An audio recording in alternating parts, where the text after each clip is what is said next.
Masama loob ko. Sobra. So ganito nangyari mga normal. Nag-jogging ako. Kasi ugali ko nagja-jogging. Siyempre maganda mood mo eh. Very healthy yung environment. Napakaganda. Umagang-umaga. Maganda mood ko. Pero nasira. Ito kwento. So jogging ako, di ba? Ugali ko kasi after ng jogging, tatalon ako sa pool. Siyempre pag nasa every subdivision may mga clubhouse yan eh. So nag-jogging ako sa umaga.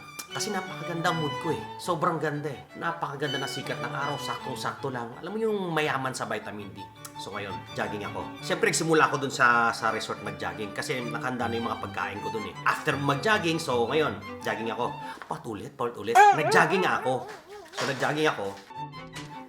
Bawis. Siyempre, ang finish line ko doon din sa point of origin. O basta ganoon. Kung saan ako nagsimula, doon din magpi-finish line. Siyempre, gutom na gutom ka, di ba? Mag-swimming ako. Hindi ko alam kung may utak ba yung management or kung sinong nagkasundo na bawal kumain sa pool. Bakit bawal kumain? Gutom na gutom ako. Uuwi pa ba ako ng bayan, napakalayo ng street namin. Sobrang gutom na gutom ako, tapos bawal kumain doon. Take note, may bayad pa yun sa clubhouse namin. Gutom na gutom ka, tas bawal kumain. Kaya inis na inis ako. Parang gusto kong anuhin yung pagkain eh. Alam mo yun? So yun na, bawal na kumain sa loob. Bawal kumain. So ang ginawa ko, doon ako. Nakapark naman ako sa labas eh. Sa labas ng resort eh. Doon ako kumain sa loob na nasasakyan. Eh di nangamoy. So ano ngayon sa inyo? Di ang pangit, di ba? Bakit bawal kumain sa pool? Bobo lang. Napaka-normal. Or di ko alam eh kung anong nasa isip nyo. So ngayon, hindi na talaga ako maliligo sa inyo. Dadayo na ako sa kabilang subdivision. Doon ako makikiligo. Baka pwedeng kumain doon. Uy! Oh. Bubo mo naman. Pwede naman kumain doon. Sa pool lang ang bawal. Kaya nga, bawal nga sa pool.